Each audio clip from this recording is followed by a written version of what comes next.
défauts dans son église. Alléluia. Il ne regarde même pas le diable dans son église. Quand les hommes de Dieu font ça, ce sont eux-mêmes qui font rentrer encore le diable.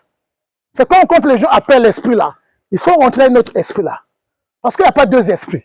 Ton esprit, c'est l'esprit de Dieu. C'est ça le Saint-Esprit, c'est toi. Ça ne quitte pas, ça ne revient pas. Alléluia. C'est dans toi éternellement. C'est ça ta vie que Dieu a donnée. Dieu t'a mis au monde à travers l'esprit là. Dans l'église de Christ, l'absence de l'œuvre de l'ennemi. Dans l'église de Christ, on ne parle pas de monde. Alléluia. On ne parle pas du travail, je dis bien.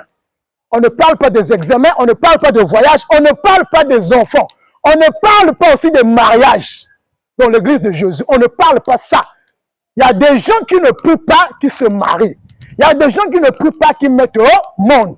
Il y a des gens qui ne prient pas, qui voyagent. Il y a des gens qui ne prient pas, qui réussissent à l'école. Il y a des gens qui ne prient pas, qui travaillent, qui sont très avancés, très intelligents. Vous allez remarquer même, aujourd'hui, les hommes les plus élevés dans la technologie, ils ne prient pas. Ils ont pris du temps pour se concentrer sur quelque chose. Et une application TikTok, il devient milliardaire.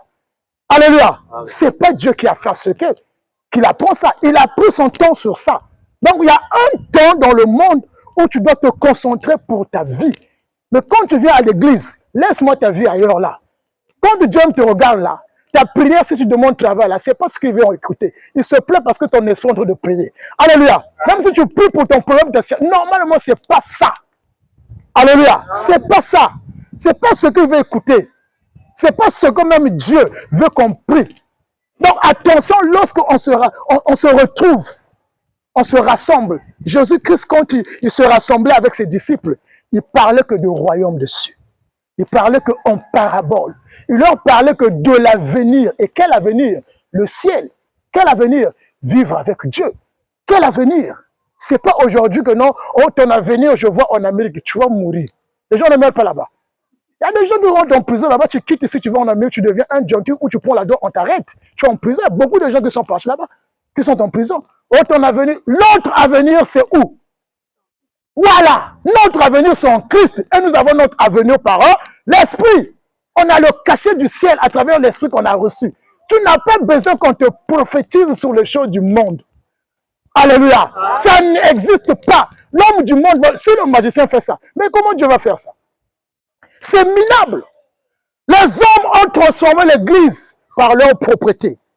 Tu vas voir un pasteur devant le propriétaire de l'église, il donne des lois, il domine. Quand tu rentres, les gens s'agenouillent.